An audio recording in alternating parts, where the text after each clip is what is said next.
If you're watching this video, it's because you've chosen to live your best Cirrus life in this unique world of personal aviation. And I'm going to go out on a limb and guess that you've probably chosen to fly for yourself because it's fun and empowering and overall very convenient. Plus, when it comes to getting around, I mean, let's be honest, there isn't too much out there that's safer than flying around in your Cirrus, as long as you're prepared and proficient.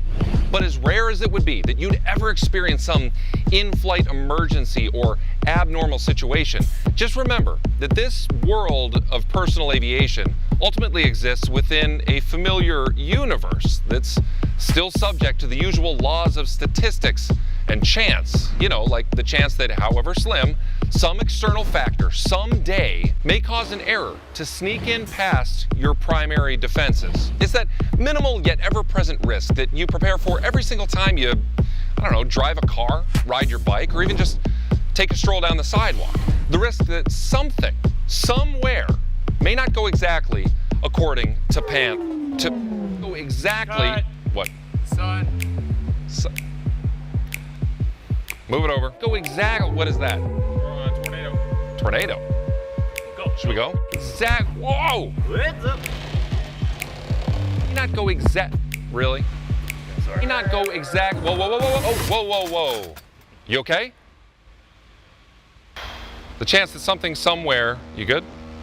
That it may not go exactly according to plan. Now, the good news is, most of the time, when things don't follow the plan, with a thoughtful approach, risks and errors can be identified, many times even predicted, and then mitigated and or trapped completely. And that's what this course was made for. To help you learn and exercise a prescribed methodology for first identifying and then responding to any emergency or abnormal situation that could come your way. Now, of course, it would never be possible to cover all risks and contingencies associated with flying, but being proficient with that generalized emergency abnormal methodology and subsequent workflow, that's going to best prepare you to effectively mitigate an in-flight issue. So, you're officially invited to join your good pals in the Cirrus Approach training team for well over 3 hours of high-quality video instruction, leading you through a detailed course of training that will look at some of the categorical areas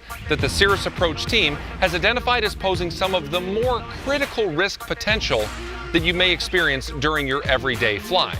Now, over 7 lessons, we're going to take a look at engine power and fire issues, potential cabin emergency issues, electrical and avionics malfunctions, and how to best deal with all of that using a deliberate approach that's backed up by a very prescriptive checklist. Then we're going to finish the whole thing off with the spin master himself. Easy for you to say. World-renowned aerobatic pro, as well as Cirrus standardized instructor pilot, Mike Goulian, for some good insights into best practices for spin avoidance, detection, and ultimately spin recovery. But did I mention spin avoidance? That's really the key. Anyways, up first is the essentials lesson. We're going to learn to refine your decision-making process, a skill that, when honed correctly, will be your first line of defense when it comes to minimizing risk and trapping errors. So, let's get after it. Welcome to the Cirrus Aircraft SR Series Emergency and Abnormal course.